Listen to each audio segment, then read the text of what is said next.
Episode 2 शुरू होता है। दिखाते हैं किसी भी डॉक्टर को बिल्कुल भी समय नहीं कि वो कुछ खा पी पाएँ। जैसे ही खाने बैठते हैं उनको काम आ जाता है, उन्हें भागना पड़ता है। और अब रिपोर्टिंग करने का समय होता है कि किसने क्या अभी आज पूरे दिन में किया है, और कॉल करके उनको रिपोर्ट करना होता है सीनियर को कि हाँ ये रिपोर्ट्स हमारे पेशेंट की, आज हमने इन पेशेंट्स को देखा है। तो शुरुआत करती है हमारी किमसाबी, और उसके बाद उसको हैंड ओवर करना होता है ये हमारी मिस ओ को। तो किमसाबी रिपोर्ट करती है कि मैंने ऐसे ऐसे कंसेंट लेटर्स भरवाए हैं और ये सब है। और जो रिपोर्ट जिसको करना होता है वो वही डॉक्टर है जिसको एक्चुअल में दिक्कत है मिस ओ से। और ये बहुत चालाक सी और अजीब सी डॉक्टर है। सबको जिनसे इनका मतलब बनता है उनकी चापलूसी करती रहती है, और काम को उतनी इज्जत नहीं देती जितनी डॉक्टर को करनी चाहिए। बस अपने से मतलब है इसको। और जब ये रिपोर्ट कर रही होती थी बात काट देती है। सभी डॉक्टर्स आपस में बात कर रहे होते तब हमें समझाया जाता है कि कैसे कई सारी स्टेजेस होती हैं चीज़ों को समझने के लिए। अब दिखाते हैं कि जो जिसको विच बोलते हैं वो और सीनियर डॉक्टर जा रहे होते हैं, और वो कहते हैं कैसे भी कोई काम को इतना ढीला ले सकता है। उसके बाद जो विच होती है उसका पढ़ाई का सेशन चल रहा होता है, पढ़ा रही होती है सभी को। तो सिर्फ किमसाबी ही पढ़ रही होती है, बाकी सब सो रहे होते हैं, और वो डांट के फिर वहाँ से जाने लगती है। उसके बाद वो मिस ओ को कहती है तुम्हें भी मेरे साथ बाहर जाना है एक बार इंस्पेक्शन पे, जो हम सबको देखेंगे। उसके बाद इंस्पेक्शन के बाद वो बाकी कामों में लग जाती है मिस ओ। तभी वहाँ पर वही लेडी आ जाती है जो थोड़ी ख़राब सी है, और मिस ओ को कहती है तुम्हारा एटीट्यूड बहुत अजीब सा ही है, बात करने का तरीका भी कुछ ज़्यादा सही नहीं लगता। अब जेल जो है वो नीचे जाता है, एक पेशेंट की हेल्प करता है। उसे लगता है वो प्रेग्नेंट है, और उससे कहता है आओ मैं आपको ऊपर ले सकूँ, मुझे पता है कहाँ पर है प्रेगनेंसी वाला वार्ड। तब वो कहती है कि नहीं मैं प्रेग्नेंट नहीं हूँ, और एम्बेरस हो जाती है। और वो फिर जब डॉक्टर उसको ले जाती है तो कहती है मेरा अच्छा एक्सपीरियंस नहीं रहा। जेल को भी बुरा ही लगता है। उसके बाद किमसाबी को दिखाते हैं कि एक पेशेंट कह रही होती है कि मुझे बहुत ज़्यादा प्रेगनेंसी के समय इस टाइम बहुत गर्मी महसूस हो रही है, मुझे बुखार है। पर किमसाबी कहती है कि ये नॉर्मल है, इस टाइम गर्मी लगना कोई ज़्यादा बड़ी बात नहीं है। पर वो पेशेंट क्योंकि प्रेगनेंसी की वजह से बहुत परेशान होती है, तो वो कहती है बताओ ये मेरी बात काटे जा रही है, और मुझे नहीं लगता इसे डॉक्टर बनना चाहिए, मेरी तरफ कोई एम्पैथी भी नहीं है कि मैं इतनी परेशान हूँ। तब सीनियर डॉक्टर किमसाबी को डांटती है कि इट्स नॉट गुड कि तुम ऐसे बोले जा रही हो, और उनको फैक्ट नहीं चाहिए। उसके बाद दिखाते हैं जो सीनियर डॉक्टर होता है, काफ़ी अच्छा डॉक्टर है वो कैसे प्यार से पेशेंट से बात करता है और जोक्स क्रैक करता है ताकि उनको अच्छा लगे और बढ़िया फील हो। और यही तरीका है सही तरीके से पेशेंट को डील करने का। वो आपसे लॉजिकल बातें सुनने नहीं बैठे हैं।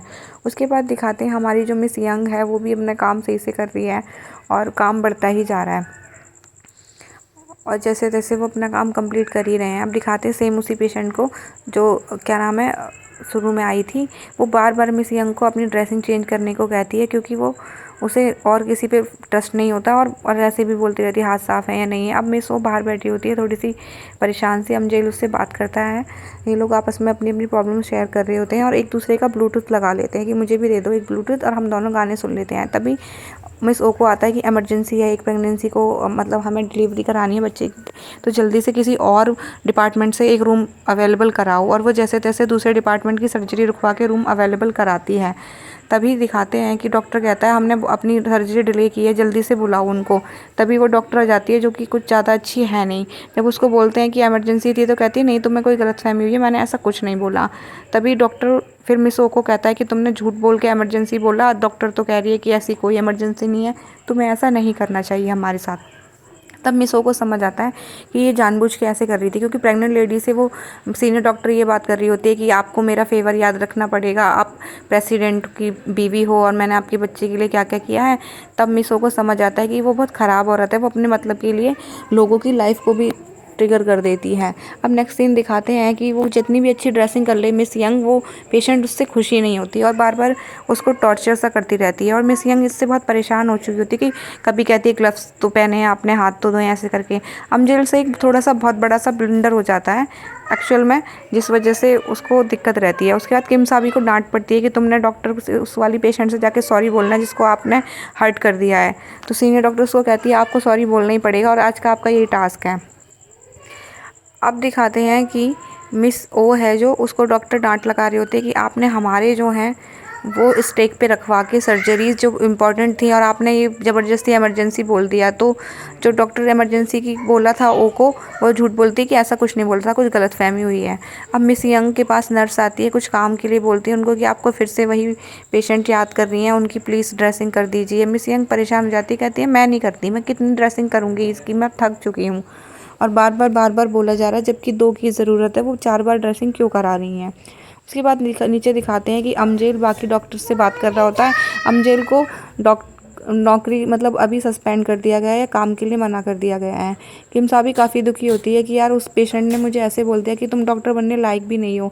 तभी मिस ओ कहती है अगर तुम्हें लगता है तो तुम्हें ट्राई करना चाहिए, और ये सोच के किम साबी कहती है मैं ज़रूर ट्राई करूँगी। फिर वही ख़राब वाली डॉक्टर फिर से कॉल करती है और मिस ओ को कहती है मेरे को फ़ोटो भेजो और मैं सर्जरी में जा रही हूँ, ऐसा बोल के वो खुश हो जाती है। और मिस ओ को गुस्सा आता है कि इस पागल औरत को सहना नहीं पड़े सहूँगी मैं, और मैं भाग रही हूँ। और वो सारा बैग पैक करके भागने लगती है। लेकिन तभी दिखाते हैं हॉस्पिटल में इमरजेंसी केस आता है तो मिस वो भाग नहीं पाती है और उसको हैंडल करने लगती है। तभी वो जो सोई पड़ी डॉक्टर रहती है, ख़राब डॉक्टर है जो, उसको डांट पड़ती है विच से कि तो मैं अभी ऑन कॉल थी और तुम कॉल बंद करके कहाँ थी। तो वो झूठ बोलती है मैं तो एक सर्जरी में थी। तभी डॉक्टर उसको और डांटती है और कहती है एक सर्जरी में थी या फिर तुम झूठ बोलने में व्यस्त थी, और फिर वो वहाँ से चली जाती हैं। लेकिन वो प्रेगनेंसी बहुत अच्छे से हैंडल कर लेती है मिस ओ। अब किम साबी वगैरह सभी अपने रेस्ट रूम में पहुँचते हैं पर फिर भी रेस्ट नहीं कर पाते हैं। अब सीनियर डॉक्टर हैं जो वो मिस ओ से कहता है कि परेशान मत हो। अमजेल बहुत परेशान होता है कि उसके पास कोई भी काम नहीं है, सब काम कर रहे हैं, उसकी किसी को नीड ही नहीं है और कोई उसे याद भी नहीं कर रहा है, ना ही उसको कोई काम दे रहा है, तो उसको बुरा ही लग रहा होता है। अब दिखाते हैं मिस यंग को, सीनियर डॉक्टर कहता है अपना काम करो, और बेचारी खाने की तरफ देखती है पर खाना वो लेके चले जाते हैं। पूरा दिन मिस यंग का जा चुका है, उनको खाने के लिए एक कौरा भी नहीं मिला है। वो अपने काम में व्यस्त है, बीच बीच में वो पेशेंट की ड्रेसिंग करने भी जाना पड़ रहा है उसको, और मतलब बहुत ज़्यादा ऐसे परेशान हो गई है वो। लगभग सारे ही जो ये न्यू डॉक्टर्स हैं, R1 डॉक्टर्स हैं, ये लोग इतने मतलब ट्रिगर हो चुके हैं कि इन सबका ही भाग जाने का मन कर रहा है। किम साबी काफ़ी रोती है जब उसको बहुत डांट पड़ती है कि पेशेंट ने मुझे ऐसे बोल दिया कि भाई मैं डॉक्टर बनने लायक नहीं हूँ और वगैरह वगैरह। अब फिर से भागने की कोशिश करती है मिस यंग, क्योंकि अब उसने उस एक डॉक्टर को तो हैंडल मतलब एक पेशेंट को हैंडल कर ही लिया है, पर सीनियर डॉक्टर उसको कह देते हैं एक बहुत इमरजेंसी केस है, आपको एक पेशेंट को दूसरे वहाँ पहुँचाना है तो तुम वहाँ चली जाओ उनके साथ, बस तुम्हें वैन में बैठना ही है। अब जैसे तैसे मिस यंग को टाइम मिलता है खाना खाने का, तो उसकी एक फ्रेंड आके वहाँ पर कहती है ओहो तुम्हारा हाल तो बहुत ही बुरा हो गया है, तुमसे ये एक्सपेक्ट तो नहीं किया था मैंने कि डॉक्टर बन के तुम इतनी अजीब सी और बिल्कुल जल्दी सी हो जाओगी जो अपने बाल काटने तक का तुम्हें टाइम नहीं है। और अब फिर से कॉल आता है ड्रेसिंग का, पर अब मिस यंग का सब्र का बांध टूट चुका होता है। वो वहाँ से जाके टैक्सी लेके चली जाती है कि मैं ये जॉब छोड़ रही हूँ, टैक्सी लेके चल देती है। और मिस ओ को अभी ऐसा फील होता है कि पेशेंट परेशान है। अब एकदम से मिस यंग को कॉल आता है कि ड्रेसिंग की ज़रूरत है, और उसे लगता है वो मैं ऐसे एकदम भाग नहीं सकती, और वो एकदम से हॉस्पिटल भाग के आती है। तो देखते हैं जो पेशेंट जिसकी वो बार बार ड्रेसिंग करती थी वहाँ पर उसके सामान रखा हुआ और लोग उसके आसपास आके रो रहे हैं, और मिस यंग को बहुत बुरा लगता है। वो कहती है मैं एक बार उनकी आखिरी में ड्रेसिंग करना चाहती हूँ। तभी पीछे से उनको आवाज़ आती है हाँ करो, मुझे क्या दिक्कत है। और एक्चुअल में वो पेशेंट मरी नहीं होती है, बस उसने बेड चेंज कराया होता है, और उसके बेड के पास जो रो रहे होते हैं वहाँ कोई और की डेथ हुई होती है। अब बहुत खुश होती है मिस यंग की उसका फर्स्ट पेशेंट जो है वो नहीं मरा है, और वो अब काफ़ी खुशी वाले आंसू उतारती है। और फिर वो पेशेंट भी बताता है कि सॉरी मैं ना डरी हुई हूँ कि मेरे साथ कुछ गलत ना हो जाए, मैं मर ना जाऊँ, बस इसलिए तुम्हें परेशान कर रही थी। और मिस ओ भी जैसे तैसे उस पेशेंट को नए हॉस्पिटल पहुंचा देती है और डॉक्टर को हैंड ओवर करती है और जाती नहीं है वहाँ से जब तक कि सब कुछ ठीक नहीं हो जाता।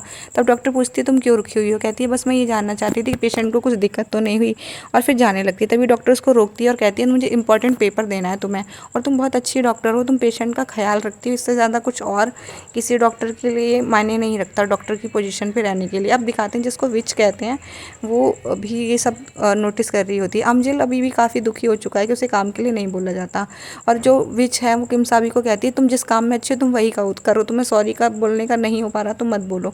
तो मिस किम साबी को समझ आता है कि इसकी रिपोर्ट्स अजीब आ रही हैं उस प्रेग्नेंट औरत की, तो मैं इसका ध्यान रखूँगी, हर टाइम इसके बाहर ही बैठी रहूँगी, जिसका फ़ायदा भी होता है। अब दिखाते हैं आगे सीन में कि कैसे वही बात या फिर से मिस ओ को बोला जाता है कि ये झूठ बोल के इमरजेंसी में सीट्स ले लेती हैं और सर्जरी डिले करा देती हैं। अब दिखाते हैं किम साबी की जो पेशेंट होती है जो उसको उल्टा बोलती है, वो एक्चुअल में कोलैप्स हो जाती है, उसका बीपी इतना हाई हो जाता है, और किम साबी उसके आसपास होने की वजह से उसकी जान और उसके बेबी की जान बचा लेती है। तब वो उसको थैंक यू बोलती है। किम साबी कहती है कि मैंने बस गुस्से में बोल दिया था। अमजेल को भी दोबारा से अपनी जॉब पे वापस ले लिया जाता है, तो वो भी हॉस्पिटल पहुँच जाता है। कुल मिला के सबकी लाइफ ना ट्रैक पे आने लगती है। अब जो डॉक्टर है जो मिस ओ से जिसने पेशेंट को लिया था, वो कहती है कि मैंने तुम्हें एक ब्लैंक पेपर ही भेजा था उसके कि हैंड ओवर कर देना डॉक्टर को, क्योंकि मुझे पता था ये भागने वाली है और मैं नहीं चाहती ये भागे, क्योंकि बैग पैक लेके घूम रही होती है, लेकिन मिस ओ भी नहीं भागती, उसको पेपर वापस देने आती है और उसको डॉक्टर से थोड़ा अट्रैक्शन होने लगता है, तो उसको रुकने की वजह मिल जाती है। अमजद भी बहुत खुश है कि उसका सस्पेंशन अब ख़त्म हो चुका है। मिस यंग भी खुश है कि अब वो पेशेंट के साथ सही है और अब सब कुछ ठीक हो गया है। अब दिखाते हैं कि सीनियर डॉक्टर है और बाकी सीनियर डॉक्टर से बात कर रहे होते हैं कि ये सारे R1 कितने ज़्यादा बेचारे हैं और मतलब कितना परेशान करते हैं हमें, पर ऐसे ही सब होते हैं, ऐसे ही धीरे धीरे सीखते हैं। और R1 भी सारे एक साथ जा रहे होते हैं। अमजद कहता है चलो बाहर खाना खाते हैं, सब मना करके निकल जाते हैं, लेकिन